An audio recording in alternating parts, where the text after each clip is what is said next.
Shalom saudara dimanapun Anda berada, selamat jumpa kembali. Dan saya kembali mengingatkan sebagaimana himbauan pemerintah, jangan lupa 3M, mencuci tangan, memakai masker, dan menjaga jarak.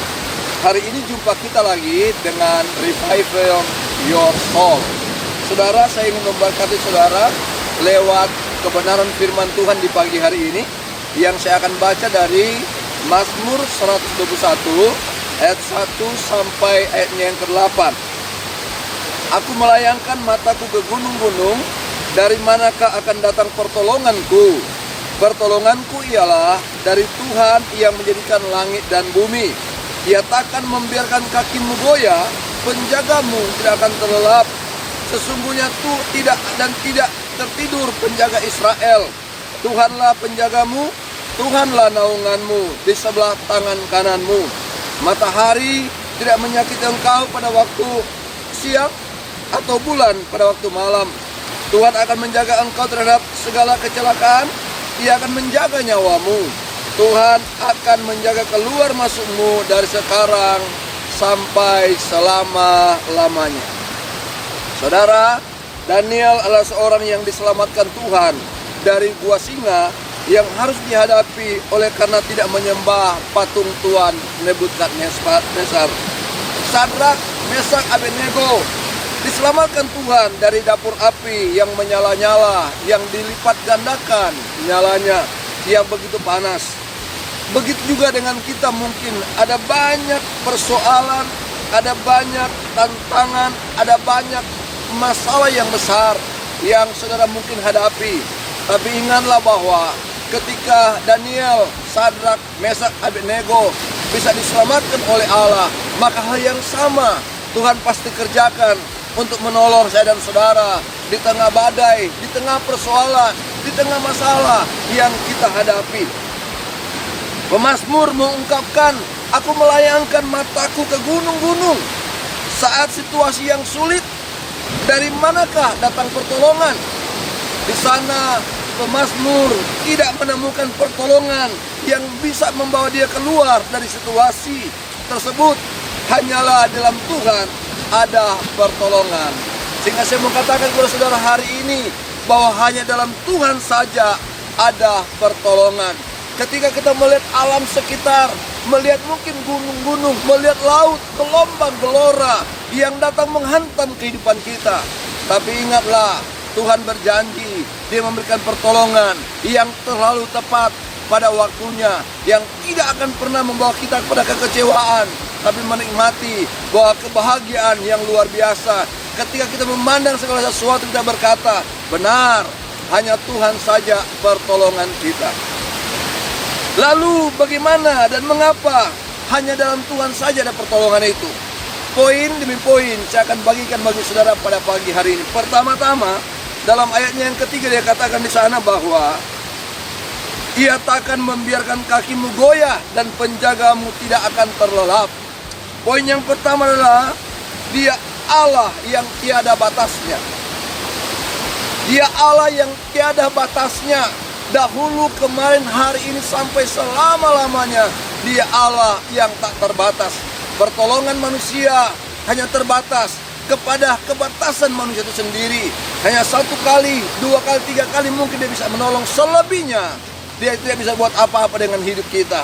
Tapi Allah kita sampai kapanpun, ketika engkau datang kepada Dia, pertolongannya tidak ada pernah terbatas. Oleh karena itu, ketika security, satpam di rumah kita mungkin berkata, aku bisa menjaga keamananmu. Tapi ingat saya katakan, tidak ada manusia yang penuh dengan kemampuan yang bisa menjaga, memproteksi kehidupan kita selain hanya di dalam Tuhan saja.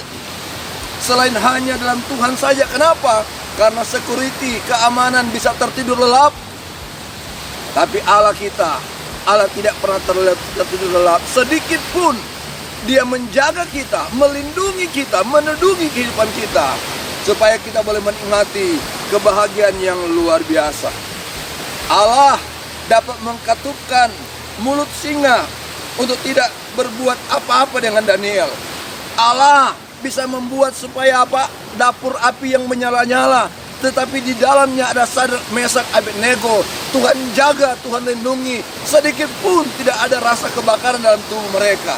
Ini semua terjadi karena Allah yang luar biasa, tak pernah terbatas. Yang kedua, ayat 5 di sana dikatakan, Dia Allah menjadi perisai bagi kita.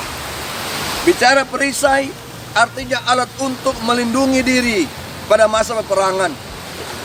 Matahari tidak menyakiti engkau pada waktu siang, malam bulan tidak akan pernah menyakiti engkau.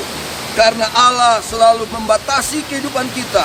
Kapanpun, dimanapun, Dia selalu melindungi, menjadi perisai yang menjaga kehidupan kita. Apapun persoalanmu, ingat kembali saudara, Allah menjadi perisai bagi kehidupanmu. Dalam Filipi pasal 4 ayat 13 berkata, segala perkara dapat kubangun dalam Dia yang memberi kekuatan kepadaku. Haleluya, saya kuat, saudara pasti kuat, karena Allah menjadi perisai. Kita tidak menempatkan orang-orang untuk melindungi hidup kita. Kita tidak akan menempatkan siapapun yang kita merasa dia hebat menjaga kita. Tapi Allah lah perisai satu-satunya yang akan melindungi kita dimanapun kita berada. Hari ini, kalau engkau takut, kalau engkau cemas, mari minta, Tuhan lindungilah hidupku. Tuhan, engkau jadi perisai yang luar biasa, kekuatan yang hebat aku akan alami bersama engkau. Dan yang terakhir, ayat 7 dan 8, Dia Allah yang berjalan bersama kita dalam kondisi apapun.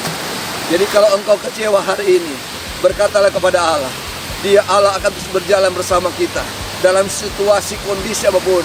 Situasi tidak akan merubah apapun, tapi hidup kita, hubungan kita dengan Tuhan, itu yang akan merubah setiap situasi yang kita hadapi. Apa yang kita kerjakan hari ini, besok dan selanjutnya, Allah akan terus bersama kita. Dan Allah akan berjalan bersama engkau, sehingga engkau berkata, ini aku Tuhan, pegang tanganku, ku tak dapat berjalan sendiri. Aku perlu tuntunanmu, aku perlu engkau ya Tuhan, yang akan memberkati, menyertai, menuntun, bahwa saya keluar dari persoalan, dari tekanan, situasi kondisi yang berat. Dan aku percaya, engkau Allah tiada batasnya. Tuhan kiranya memberkati. Haleluya. Amin.